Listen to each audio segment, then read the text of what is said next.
क्या आपने भावनात्मक रूप से शून्य होना कहावत सुनी है?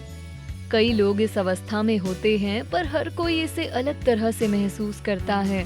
यहाँ कुछ संकेत और लक्षण बताए गए हैं जिनसे आप जान पाएंगे कि आप या आपका कोई अपना भावनात्मक शून्यता का अनुभव कर रहा है या नहीं, और उसका कारण क्या है।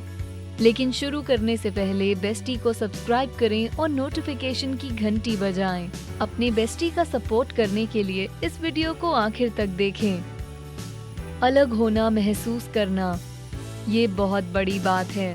जब भावनात्मक शून्यता की बात आती है तो अक्सर लोग इसे दूसरों से अलग होने की भावना के रूप में बताते हैं। इतना ही नहीं, जब वो किसी पार्टी या शादी में जाते हैं तो किसी भी खुशी या दुख की भावना से खुद को दूर होता देखते हैं। ये वो भावना है जहां आप अपने शरीर या विचार से जुड़ नहीं पाते। ये अक्सर आपके आसपास घट रही घटनाओं से कटा महसूस कराता है, जिसे डी रियलाइजेशन भी कहते हैं। अब आप पहले जैसे गतिविधियों को एंजॉय नहीं करते। नींद पूरी होने के बावजूद हमेशा थका हुआ महसूस करते हैं और आमतौर पर दुखी रहते हैं। खुद को लोगों से अलग कर लेंगे। जब मानसिक बीमारी की बात आती है तो ये होना आम है। भावनात्मक शून्यता को अक्सर डीपर्सनलाइजेशन, डीरियलाइजेशन डिसऑर्डर या डीडी के रूप में जाना जाता है। लोग बताते हैं कि उन्हें बाहर जाने, दौड़ने या काम पर जाने जैसे आसान कामों को करने के लिए खुद को प्रोत्साहित करना बहुत मुश्किल होता है। अक्सर मानसिक बीमारी से जूझ रहे व्यक्ति का ध्यान काम पर जाने और खत्म होने पर सीधे घर आने पर केंद्रित होता है। इतना ही नहीं, बल्कि ऐसा कहा गया है कि क्योंकि आप पहले जैसी भावनाएं महसूस नहीं कर रहे हैं, आपको उन सभी गतिविधियों में अब दिलचस्पी नहीं है जो पहले आपके लिए महत्वपूर्ण या सकारात्मक थी। हालांकि भावनात्मक शून्यता का अनुभव करना इस बात का संकेत हो सकता है कि आप किसी और चीज से जूझ रहे हैं, जैसे कि ट्रॉमा। हो सकता है कि वो पीटीएसडी से जूझ रहे हो। भावनात्मक आनाकानी और पीटीएसडी अक्सर साथ होते हैं। जब कोई कुछ दर्दनाक अनुभव करता है, कुछ ही समय बाद पोस्ट ट्रॉमेटिक स्ट्रेस डिसऑर्डर या पीटीएसडी विकसित होता है। दर्दनाक घटनाएं भावनात्मक निराशा पैदा कर सकती हैं और ये समझा जा सकता है कि हम उन चीजों से बचना चाहते हैं जो हमें उस भयानक क्षणों की याद दिलाते हैं। इसे परिहार के रूप में जाना जाता है, और यदि व्यक्ति पीटीएसडी से गुजर रहा है तो एक सामान्य दिन में कई बार उत्तेजित हो सकता है। तभी वो उन सभी चीजों को अवॉइड करते हैं जिन्हें वो पसंद करते थे, ताकि वो घटना उन्हें याद ना आए। इस कारण आपको ये महसूस होगा कि आप मोशन में बह रहे हैं, जिसे कहते हैं ऑटो पायलट। सारे दिन बस एक जैसे लग रहे हैं और सब धीमा और बेरंग सा लग रहा है। नियमित रूप से रोजमर्रा की जिंदगी में उतार चढ़ाव महसूस किए बिना वास्तव में ऐसा लगने लगेगा कि आप बस चल रहे हैं। ये किसी व्यक्ति के भावनात्मक शून्यता से गुजरने का एक सामान्य लक्षण हो सकता है।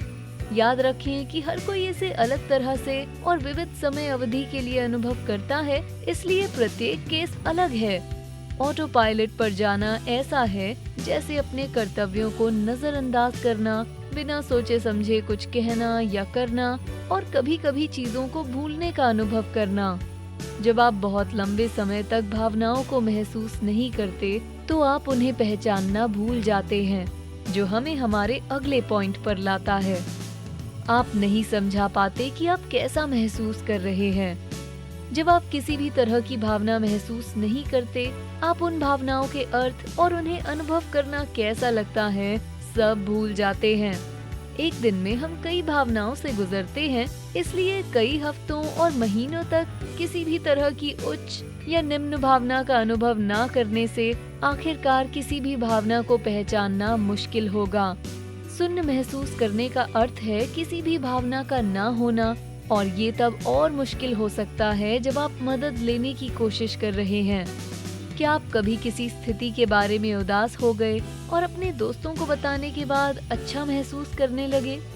कभी कभी हमें बस अपनी समस्याओं को सुनने, उसे दिमाग से निकालने की आवश्यकता होती है, और ये दुनिया अच्छी बन सकती है। हालांकि अपनी भावनाओं को ना पहचान पाना उन भावनाओं के बारे में बात करना और उन्हें प्रोसेस करना मुश्किल बनाता है। आप अपने अंदर खालीपन महसूस करते हैं। जब आप अपनी भावनाओं को प्रोसेस नहीं कर पाते तो शायद आप खालीपन के अलावा कुछ भी महसूस नहीं करेंगे। ये भावनात्मक शून्यता का सबसे बड़ा संकेत है। ये भूख लगने जैसा खालीपन नहीं है, ये मानसिक रूप से खालीपन है। आप इस तरह के खालीपन को अपने दिल में, गले में, वास्तव में कहीं भी महसूस कर सकते हैं। ये वैसी भावना है जैसे कि आपके अंदर कुछ मिसिंग हो। जब हम हर दिन कई भावनाओं को महसूस करने के आदी होते हैं तो खालीपन महसूस करना स्वाभाविक है। उन भावनाओं का अभाव पीछे छूट जाता है। हमारी भावनाएं हमें बताती हैं कि हम कौन हैं, किस तरह के हैं, और जब मानसिक स्वास्थ्य की बात आती है तो वो किसी संकेत की तरह हैं। वो बस बाहर आना चाहती हैं क्योंकि वो अनुभव करने के लिए ही बनी हैं। आप बस चिड़चिड़ापन या क्रोध की भावना महसूस करते हैं। जब भावनात्मक शून्यता की बात आती है तब भी आप कुछ चीजों को महसूस करने की क्षमता रखते हैं। याद रखें, जब भावनाओं को लंबे समय तक दबाया जाए तो ये लड़कर बाहर आने की कोशिश करेंगी। अगर ऐसा होता है तो ये भावनाएं क्रोध या किसी भी बात पर ओवर रिएक्ट करने में बदल जाएंगी। अगर कोई किसी भी तरह की भावना को महसूस कर रहा है तो शायद कई भावनाएं मिलकर गुस्से में बदल जाएंगी जो काफी समय से उबल रहा होगा। चूंकि वो व्यक्ति भावनात्मक शून्यता से जूझ रहा है, वो इतना ज्यादा भरा रहेगा कि जब भावनाएं निकल कर आएंगी तो वो बहुत तीव्र होंगी।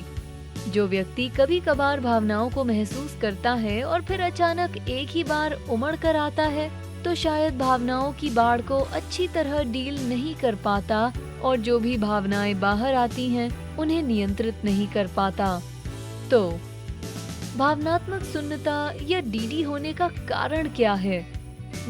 ये सवाल थोड़ा मुश्किल है, क्योंकि हर कोई अपनी भावनाओं को अलग अलग तरह से प्रोसेस करता है और हम सभी की प्रतिक्रियाएं भी अलग अलग होती हैं। इसलिए इसके कारण को थेरेपिस्ट और विशेषज्ञों की मदद के बगैर जानना थोड़ा मुश्किल है। हालांकि सबसे आम कारण है तनाव। तनाव शरीर के लिए बहुत हानिकारक हो सकता है, और अगर आप सोच रहे हैं कि तनाव का शरीर पर और क्या प्रभाव पड़ सकता है, तो शरीर के तनाव में होने के 8 महत्वपूर्ण संकेतों वाले वीडियो को देखें। तनाव ट्रॉमा के रूप में भी हो सकता है। इस वीडियो में हमने पहले पीटीएसडी के बारे में बात की, पर दर्दनाक अनुभव, भावनात्मक या शारीरिक शोषण, अपने प्रियजनों को अचानक खोने, किसी करीबी के साथ अत्यधिक तनाव जैसे कि जीवन साथी, परिवार के सदस्य या कोई सहकर्मी, और निश्चित रूप से आर्थिक तनाव से भी ये हो सकता है। भावनात्मक शून्यता से उभरने या उसे काबू करने के लिए क्या बदलाव लाए जा सकते हैं? यदि आप किसी विशेषज्ञ की मदद लेने के लिए तैयार नहीं, तो जीवन शैली में कुछ बदलाव करने की कोशिश कर सकते हैं। सबसे आम रणनीति जो बताई गई है वो है तनाव को कम करने की कोशिश करें। जो आपको पसंद है उसके लिए जिंदगी में थोड़ी जगह बनाएं। वो कुछ भी हो सकता है, पेंटिंग या संगीत बजाने जैसा कोई पुराना शौक जो आपको कभी करना पसंद था, या खुद को टॉक्सिक वर्किंग एनवायरनमेंट से दूर रखना। और अगर हमने स्वस्थ आहार की बात नहीं की तो बेशक ये बेस्टी वीडियो कैसे हुआ। अपने शरीर को वो देना जिसकी उसे जरूरत है, उसे मानसिक और शारीरिक रूप से अच्छा महसूस कराता है। अच्छी नींद सोना भी बहुत महत्वपूर्ण है, क्योंकि ये आपके मस्तिष्क को मुश्किल भरे दिन के बाद आराम और रिचार्ज होने का मौका देगा।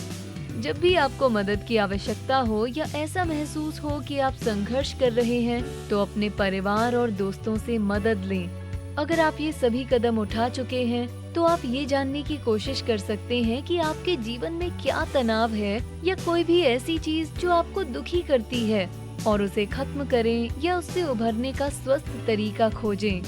बेशक अगर आप ऐसा महसूस कर रहे हैं कि आप उभर नहीं पा रहे या गुम हैं, तो सबसे अच्छा होगा कि अपने परिवार या प्रियजन से मदद लें, और हो सके तो विशेषज्ञों की मदद लें। क्या आप या आपके जानने वाला कोई भावनात्मक शून्यता से जूझ रहा है? हमें नीचे कमेंट सेक्शन में बताएं कि आप मानसिक रूप से स्वस्थ रहने के लिए क्या कदम उठाते हैं। वीडियो पसंद आया तो बेस्टी को लाइक करें, शेयर करें और सब्सक्राइब करें। Thanks for watching.